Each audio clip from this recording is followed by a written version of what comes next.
This is fresh gameplay footage of RTS Games currently in development and the latest news on their release dates, playtests and demos, as well as updates and DLCs for real-time strategy games which we can already play in early access or as full releases. I will also remind you of some fan-favorite games from the past which are hard to get or play today in my new Blast from the Past category inspired by your comments on these videos. So, Warhammer 40k Dawn of War 4 is happening. Many suspected as much after the announcement and recent release of the definitive edition for the first game of this franchise, but what no one saw coming is that Dawn of War 4 is not being developed by Relic, and instead by King Art, the team behind Iron Harvest. Publisher is going to be Deep Silver. And not only do we have a trailer, but also gameplay footage that looks to be of a game quite far in development, evident by its release year currently stated as 2026, and many content creators getting to play it firsthand. We have fought the enemies of humanity across 1,000 worlds. My own access didn't come through on time, so I was late to join this announcement party, meaning I am watching it from the sidelines just like you. And from those sidelines, my first impressions are mixed. I had expected it to be made by Relic and as a game that would build on the original with only upgrades and improvements to the gameplay, not another change in direction. So because of that, my expectations were wildly different to the reality we just got. But on the other hand, each and every Dawn of War sequel has been quite different from the last, and I loved playing the second one, so I hope to have the same feeling from the fourth on release. There is no victory to claim here. The feature that stunned many was all the synced melee animations between units in combat, which amounts to a huge number when you realize there are over 100 different units. The cover system is in the game as sandbags, barricades or bunkers, but it doesn't work exactly the same as in the original game. The sequel is going to have 4 factions, with Adeptus Mechanicus playable for the first time outside mods, next to Space Marines, Orcs and Necrons. The claim of 70 campaign missions is incredible, but it also makes sense since each faction will have its own dedicated campaign. Info also mentions more than 10 playable commanders, lots of buildings but no builders. There is unit customization as well as in-game editor and painter tool. Game modes beside the campaign include Last Stand, something I noticed a lot of players are happy about, as well as skirmish and multiplayer for up to 6 players. On the world of Kronos, we make our stand. The setting of planet Kronos should be a familiar one to you, as well as the Blood Ravens and their captain Cyrus, but the story unfolds 200 years after the events of Dawn of War Dark Crusade. There are more details to cover about it and hopefully get a better second look, so we will talk more about it in my next videos. Of course, don't hesitate to share your initial impressions about Dawn of War 4 in the comments, as I would love to read and discuss them with you. For only in death does duty end.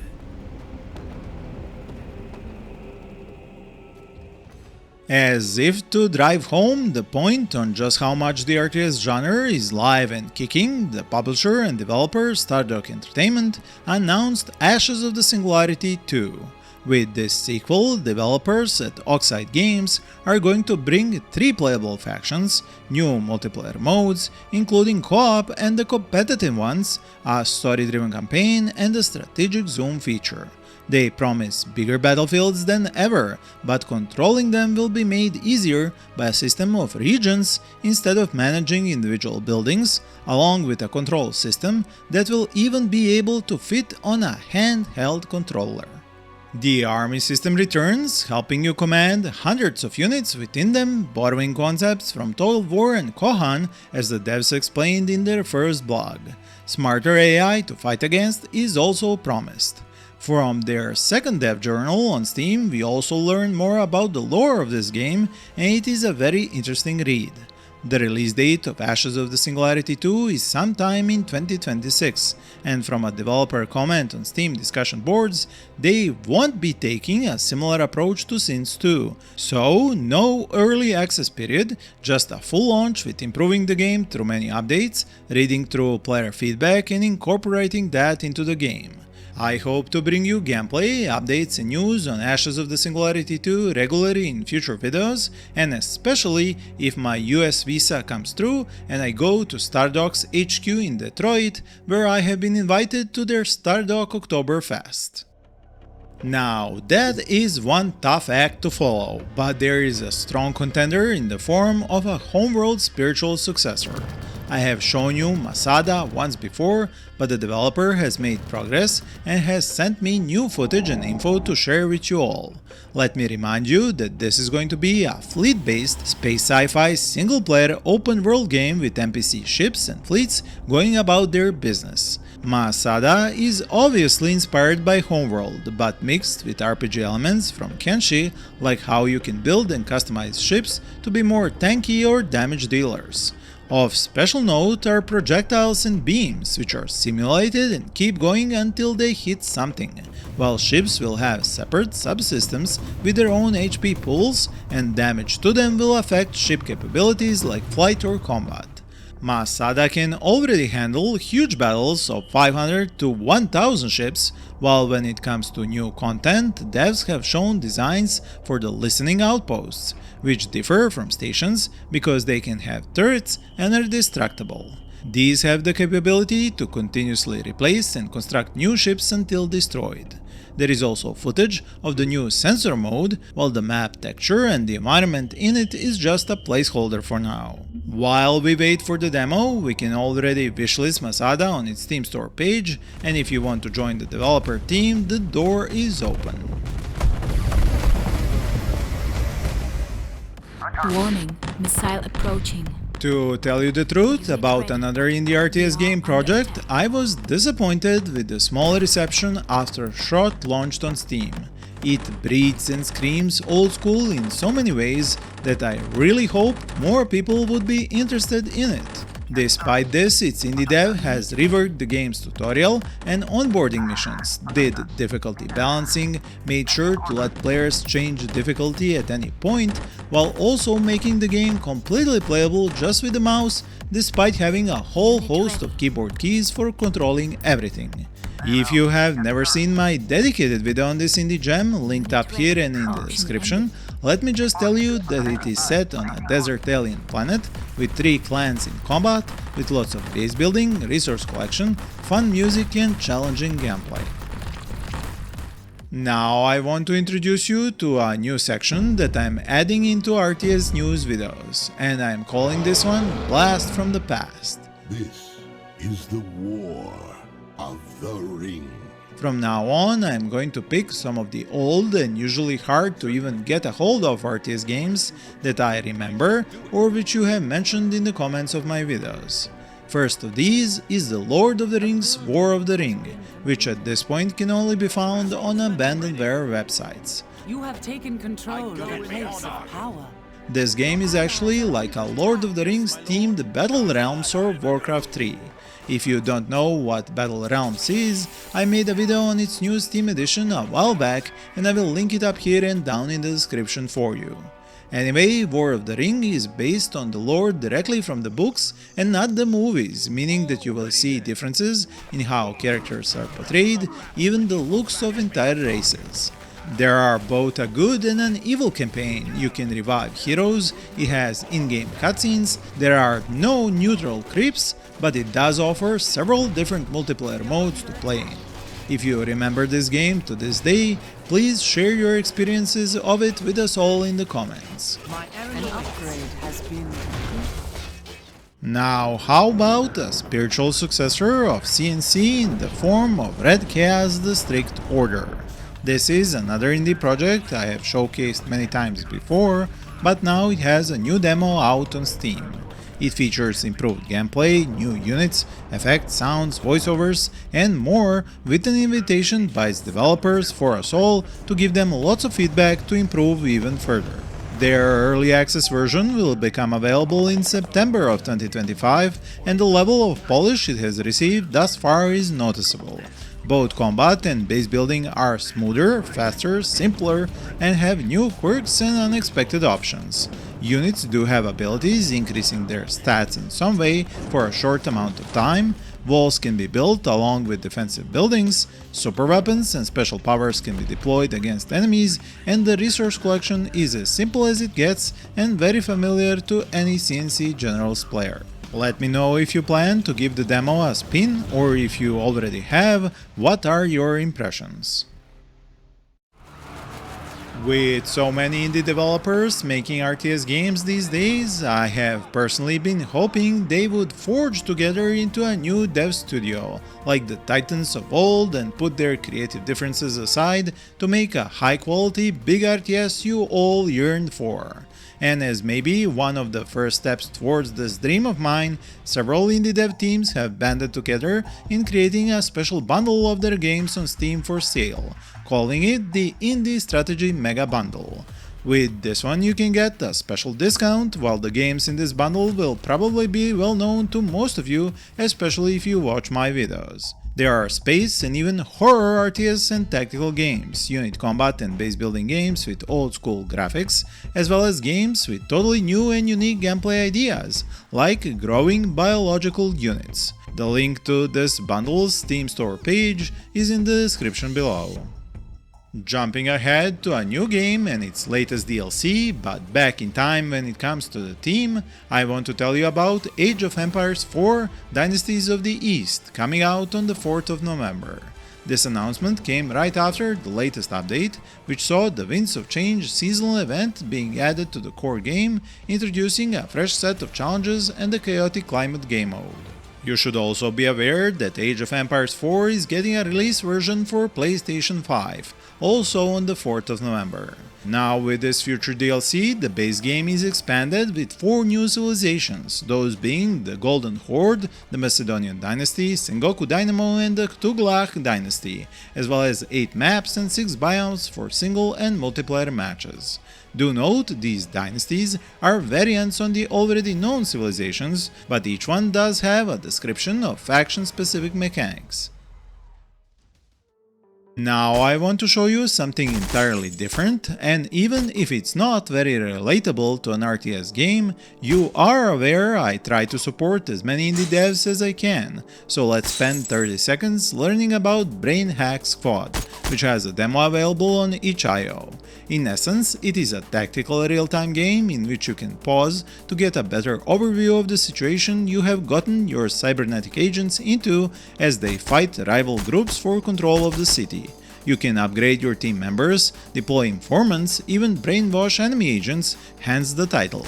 The dev will take your feedback and keep on improving his project, so I hope some of you will be interested in trying Brain Hack Squad.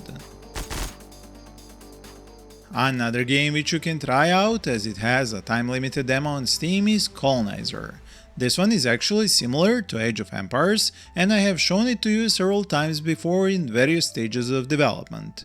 It has your regular resource collection with farming and base building, with walls included, along with unit recruitment and combat with various medieval weapons, because once human colonizers came to this world, they lost their advanced tech and reverted to metal and stone economy.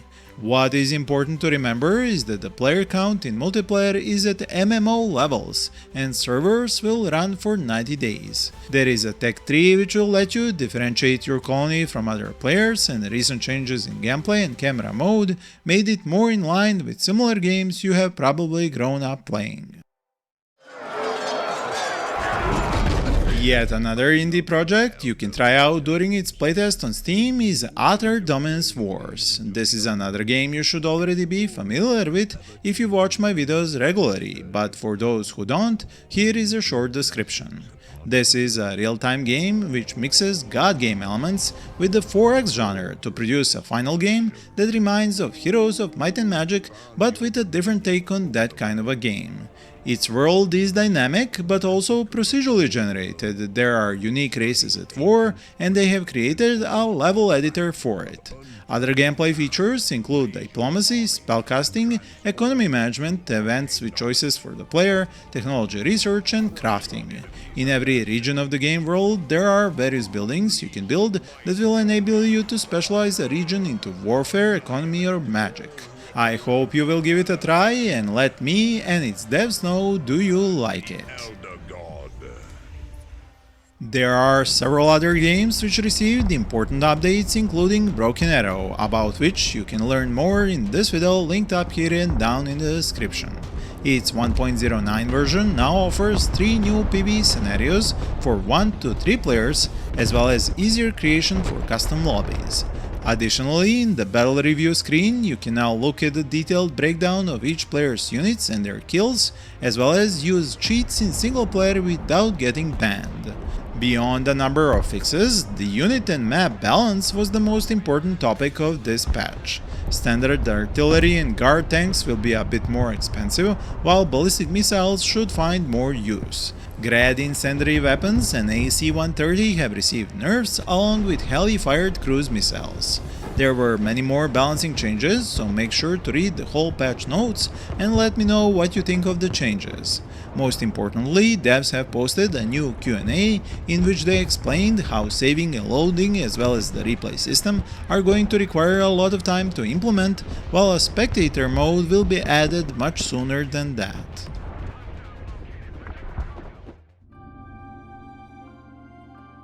Next, I am very happy to announce the release date for the full version of Becastled, a fantastic little indie gem I have enjoyed off and on for years during its early access period on Steam. So on the 23rd of October, all of you will be able to enjoy this game no matter if you use a PC, Steam Deck, PlayStation, Xbox or Nintendo Switch. This is a real-time hybrid of city building on a small scale, with lots of combat between your forces of the Sun Kingdom and the beasts of the Moon, which attack your city at night. If you want to try Becastled out, there is a new demo of it you can find on its Steam store page. The game is based on resource collection from sections of the map you take over one at a time and stitch together into your kingdom, while there are many ways to protect it by stationing archers on the walls, adding ballista and trebuchet, as well as training a large army of warriors from your own population. The rest you have to keep happy and motivated with a mix of buildings like the tavern and market, as well as all sorts of decorations. I always enjoyed playing this game and I hope you will too. Now, a game I play regularly these days, and with my son no less, is Age of Mythology Retold, and it too was updated recently. He got a special kick out of the new feature which tracks the number of kills each unit did on its unit card. And when we play against AI, I can set us up against 2 new AI personalities, the Sieger and Builder, perfect for practicing our turtle or rush style of play. Naturally, the patch had stability, performance and graphical fixes and improvements, but most importantly a lot of balancing changes. You'll be happy to know tower rushes are now much harder, as villagers' damage multiplier against them has been increased, along with watchtowers' build price, while their damage versus siege units has been decreased. There are many other changes to units, buildings and god powers in each pantheon as well, but for a full list I suggest you go through the patch notes on Steam or their official website. I hope you enjoyed this rundown of the latest RTS news, and since a lot of things are in motion, I will post another such video next week. For more of my videos on RTS Games, use the cards on the screen or links in the description. Thank you for watching and happy gaming!